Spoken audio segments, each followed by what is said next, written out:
Bonsoir, c'est Michael à l'ITV. Nous sommes avec Maxime Franquinet. Bonsoir Maxime. Bonsoir. Présente-toi. Alors, je suis Maxime Franquinet, je suis athlète de haut niveau dans le Kung Fu Wushu. Je suis notamment champion de France en 2017, 2016, vice-champion du monde en 2015 et champion d'Europe en 2014. Quels sont tes objectifs pour 2018? Alors 2018, c'est reprendre la compétition à un niveau national et pour être sélectionné en équipe de France et repartir à l'international.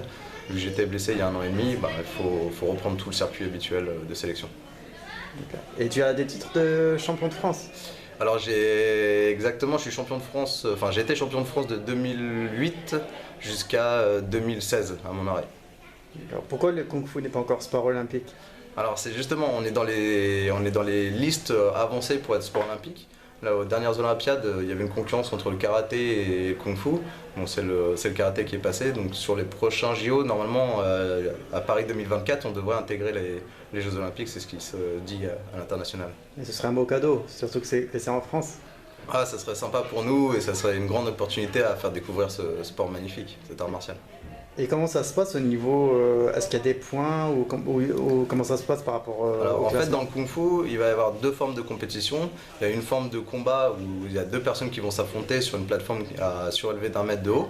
Donc ça va jusqu'au KO ou à la sortie de la plateforme. Et ensuite, on a une autre version qui est technique, c'est une prestation chorégraphique, où sur 1 minute 20, vous faites une prestation technique. Vous êtes noté comme en gymnastique ou en patinage artistique.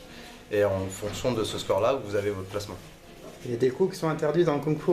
Alors, au niveau du Kung Fu, du combat, vous avez le droit au coup de poing, au coup de pied, aux saisies, aux projections.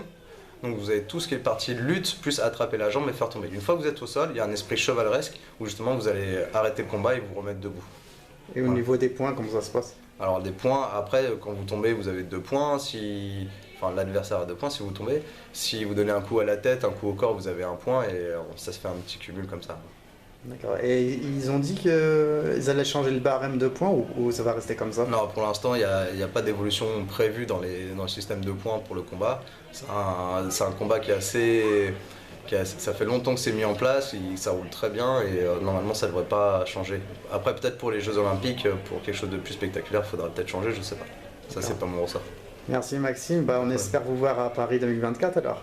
Je serais peut-être un peu trop vieux, mais normalement, ouais, peut-être. Bonne chance pour Merci. vos objectifs.